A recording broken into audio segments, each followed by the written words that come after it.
Hi, this is Herbert Johnson for Herbert Johnson Track and Field Academy, and we're getting ready to start our 2023 summer sessions in a few weeks.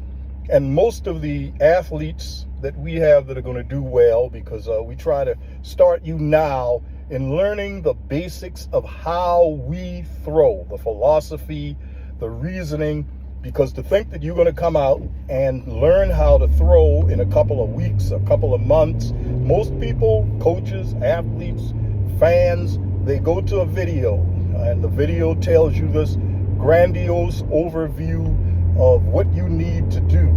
There are so many in particulars going on as to the checklist of things that you're not doing. And when I say you might have 30 to 40 things on an average, actually more than that you're not doing when you're coming out throwing. The actual movement broken down into what has been shown sometimes just to make it palatable for you to throw could be broken down and has been broken down in some circles to over 50 different movements, where you can't think 50 different movements going through the ring in X amount of tenth of second.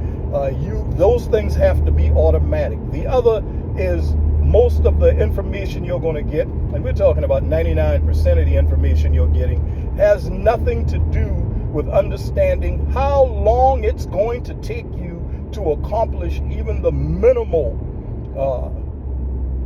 justification and for what you're doing. Because a lot of you are going to do things that they're just crazy. They don't add up in sequence to making you a better thrower.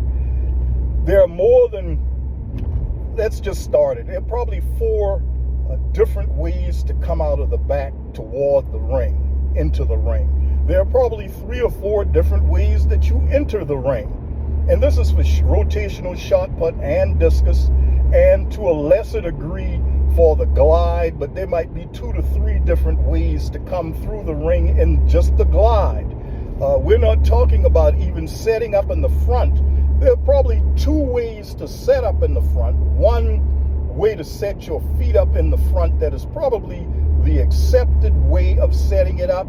There is probably 2. There is one that is an offshoot of style, but for the most part, 2 different ways in the front. So when you add up 4 different ways out of the back, 4 different ways into the middle, 2 different ways at the front, and not talking to the attack through the front into the sector, where you might even be going, some people turn then up, some people up then turn, as to how they blend together.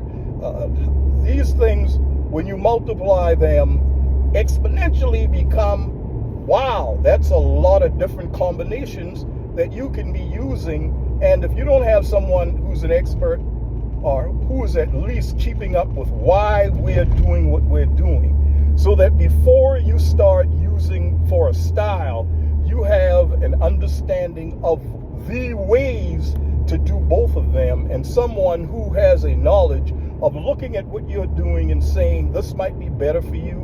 And what are the ways that we tell which is better? By which is sending the ball or the discus or in some sticks, the javelin or the weight throw or the hammer, but which is causing the ball to go its furthest, and which is probably going to lead you to use that particular style or method or technique in going the furthest over a period of time. And just looking at videos, just having someone tell you, just going to a lecture, taking down notes, and not grabbing the actual book, not the article, the actual book, and reading from cover to cover a number of times, and then look in the bibliography, look in the glossary, and then move yourself through as to, okay, I've studied this, and from here I go to this, and from this to this, and use more than one source book material. Read the book more than once. Come back and have an understanding of what it is that you're reading, why it is, and then try to do some of it on your own. You don't have to be able to throw the rotation or be able to throw the glide in order to get an idea of what it is that you want to do if you try doing it. Does that make sense? as to how my body, what it does is give you an understanding of the positions or the strain or the strength needed out of each position in order to move into the next position. At the Academy, we have a saying, everyone can get into the position. Now, getting out of the position, that's where an understanding of all the overalls are going to be what is going to carry you forward. Yeah, you could get into the position of how you're going to move out of the back. Now, starting that and getting out of that position, that's a whole nother thing. And that keeps going on from one section to another.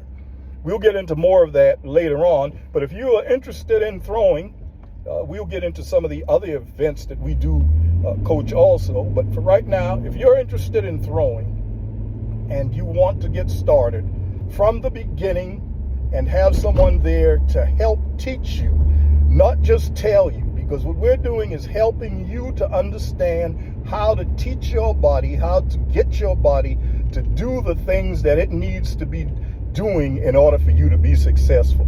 I can tell you things, but it's you making your body move in the manner that it needs to move that is the difference between you being successful and you not being successful. I'm Herbert Johnson for Herbert Johnson Track and Field Academy. Year-round training, championship results from beginners to Olympians. It's Herbert Johnson Track and Field Academy.